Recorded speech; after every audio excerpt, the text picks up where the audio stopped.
Please welcome Yuting Hung, Global Brand Director, Cindy Chao, The Art Jewel, and Omar Sabre, Chief Executive Officer and Creative Director, Maison de Sabré, with Tianwei Zhang, London and China Market Editor, WWD.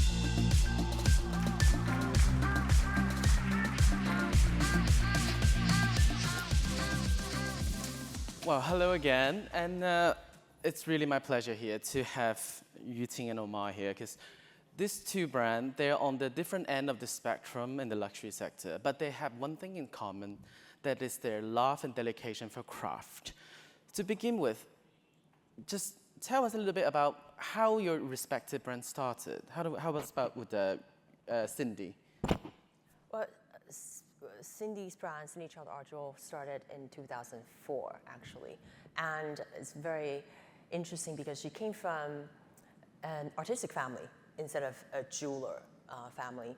Her grandfather was actually an architect of temples. He actually reconstructed and designed more than 100 temples in Taiwan, some in Singapore and some in Japan. So that's where she came from and how she grew up with. It's really in the construction sites. And her father was actually a sculptor of Buddhas in the temples. So she learned at a very young age how to sculpt, how to do it with her hands. So that's where she came from. She originally wanted to be an architect, but 25 years ago, I think in Asia, architect was still, a female architect was seen as construction, head, like workers. So her mother said, no, you're not doing that. Why don't you learn something that's more feminine, how about fashion design, how about jewelry? So eventually she said, okay, I'm gonna try to do jewelry. And she dropped out of school after the first semester. She's like, okay, because the first semester at jewelry, when they teach you jewelry design, it's really about sketching, it's really about doing it with wax models. So she said, well, I learned so much already with the two masters in my life, so why not just do it the way that I know instead of being in the box? So she actually learned, she obtained her GIA, she understood about the materials, the gemstones, the diamonds, and then started her brand when she was 30-year-old. And very interestingly, I think there was a WWD headline back in 2009. It was actually the first time we went to New York. And that piece, that butterfly piece, eventually was inducted by the Smithsonian Museum in Washington, D.C. And I think the topic today, we will talk about heritage and we talk about craftsmanship a little bit. But I remember very vividly, during that induction press conference, we have press from the States, we have some press that we've flown from Asia, in Taiwan, Hong Kong, and mainland China. And during that press conference, and US press actually asked the curator, as a natural history museum of the US, why do you now collect a piece from an Asian jeweler that's still alive? And I remember I was standing there and we can really cut the air with a knife. But the answer that we received from the curator was actually quite, it's very inspiring. He said that as a museum, of course, when we go to a museum, we see pieces from 100 years ago and even 1,000 years ago. So as a museum, they have the responsibility to not just collect the history, but also collect for the future generation. So they feel like what Cindy is creating back in that time and still today could be representative of the high jewelry world of the 21st century. So that's how Cindy started her first really step internationally. Great. Yeah. And Omar, you were a dentist before you decided to abandon all those lucrative career and got into leather goods and tech accessories. Yeah. And I understand that it comes out of urgency, but also a dedication for a craft. So tell me about it. Yes, of course. And firstly, good afternoon to everyone. I'm Omar. from Maison Sabre. It's such a pleasure to be here today. Maison Sabre is 8 years old. We're a very young brand compared to everybody that's speaking today. And some quick stats. Last year we clocked 50 million in revenue. This year we're on track to do 100 million in revenue. And we're very proud of what we stand for. And what we do every single day. We started, I didn't dream of becoming a designer. I didn't dream of being in leather goods. I was forced to dream about being a dentist. I came from a pretty traditional household, and both myself and my co-founder actually both graduated from dental school, originally in New Zealand. And we got into this business as a result of some family hardships. When my brother was studying, unfortunately, our father was diagnosed with leukemia, with cancer. And so it kind of threw our family into this really precarious situation. Life became really difficult for our family, and also supporting the tuition of my brother, who was still studying in dental school. And so we came up with this idea of pursuing something that we had some passion and some interest around, and that was leather goods. In New Zealand, we didn't really have an outlet for that at all. And we started really with one product back in 2017, and that was the phone case. And we really transformed that product from something that was completely ubiquitous and something that you can find on literally like every street corner in the world, to something that was elevated and playful and luxurious. And we took that one product and we transformed it into the brand that it is today. What's special about our story is that we really have had no formal qualification or education in our field. So we never studied business, we never studied finance, marketing, design, supply chain management. And these are a lot of the topics that we're talking about today. We just learned on the fly. And I think that's really been our biggest competitive advantage as a brand. Like, we never knew what a glass ceiling was. We never knew what the possibilities were. And for us, it was just like, let's just go out there and do it and create it. And if we make some mistakes along the way, then that's even better, because we're going to learn faster and faster, and we're going to be able to react and adapt much better than anyone else can. So, fast forward to today. Last year, we started with selling a phone case. Last year, we sold the world's most expensive phone case at $12,000 US. It was studded with 38 diamonds, and I think there's an image of it here. And what's wonderful about that is, like, we are still to this day a privately owned company. It's just my co-founder and I, and there's a team of 50 of us behind the scenes that enable us to do what we love every single day. But what's phenomenal about that is that we get to do the things that really drive us and that we're really passionate about every single day, for the last 8 years. Great. And we had a little chat before this, and then you were mentioning to me that I think very similar to what Jason mentioned before, is that it's rooted in Asian sensibility, but from the design of it, you can't really see it. Because I guess that stereotype, that projection, the perceived notion of Chinese like dragons and phoenix is something that I think one generations of designers really try to stay away from for a long time. So can you tell me a bit more how, like, in Cindy's point of view, China's traditional crafts and arts has like inspired and guided her, and how she mixed that with like Western gemstones and different kind of artisans, and create something that's so one of a kind that there's a long waiting list from all the richest women in the world. Owning a piece of Cindy Chao, it's like a seal of approval to your private collection almost. So tell me some more about that. Right. I think traditionally, the high jewelry as we know it is a very westernized industry. When Cindy first started 21 years ago, there was literally no one doing this in Asia in that capacity.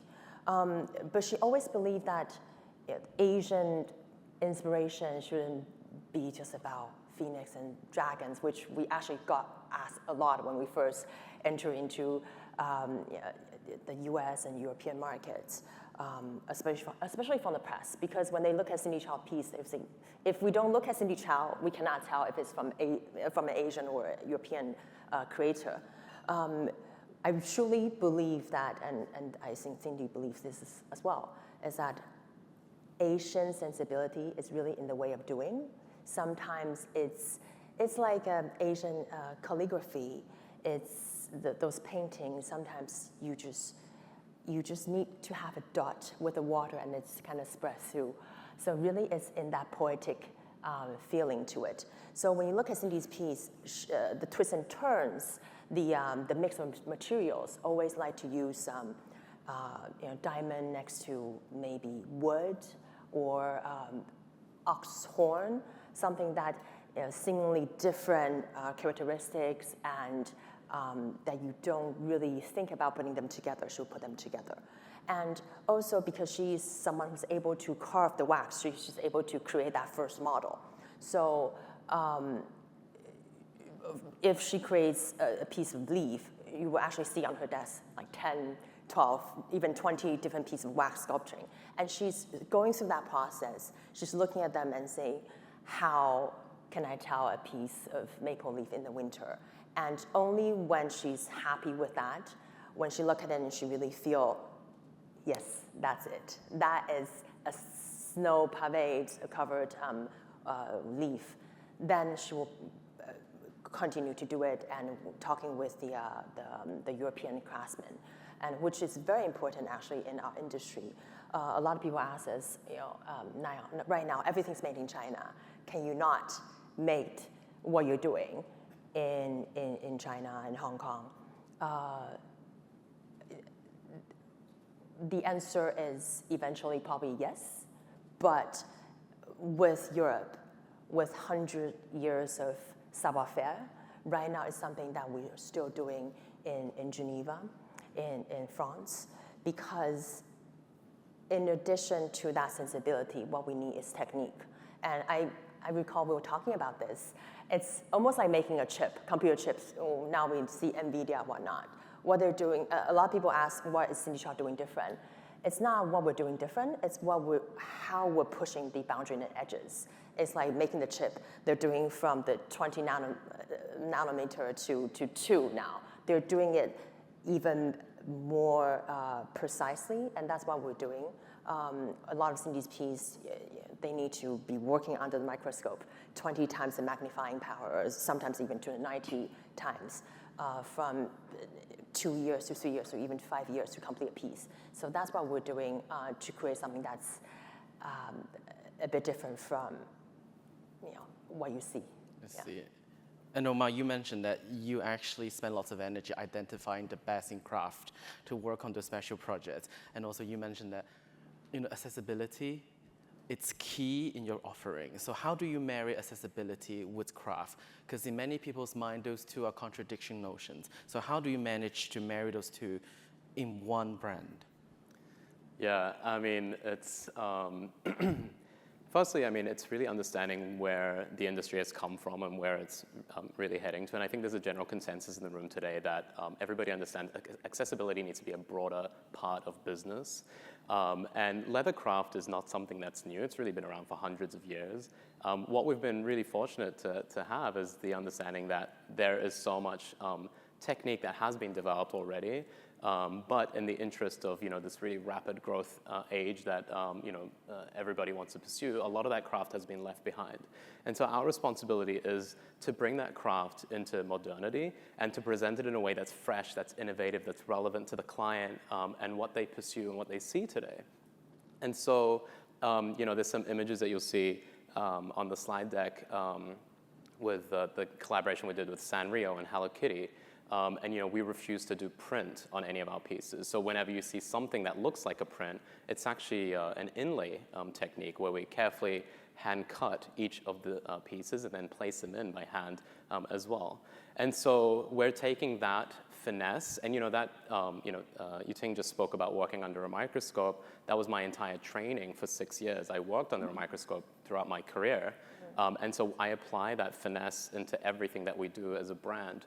So we take that discerning eye for detail, we take that obsession of craft, and we apply that into every day. So if you buy a piece from us, anybody in this room can take out a ruler and they can measure the stitching on any piece that we produce, and they will find that stitching is always like 2 millimeters away from the edge.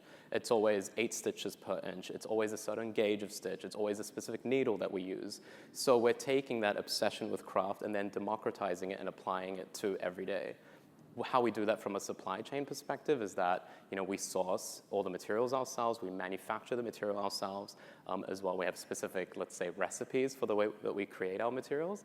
And then everybody works to a very, very strict standard.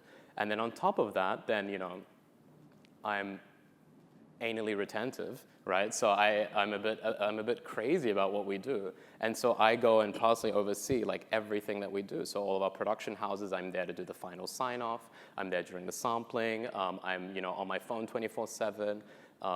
Terrible as somebody to be in a relationship with, but excellent for the business. I think you owe your wife an apology. But both of the brands are relatively young in the business, and then just what's your secret sauce to stand out? Because it's such a crowded market in high jewelry and in accessible leather goods. What's the one thing that you think that you're doing differently to cut through the noise?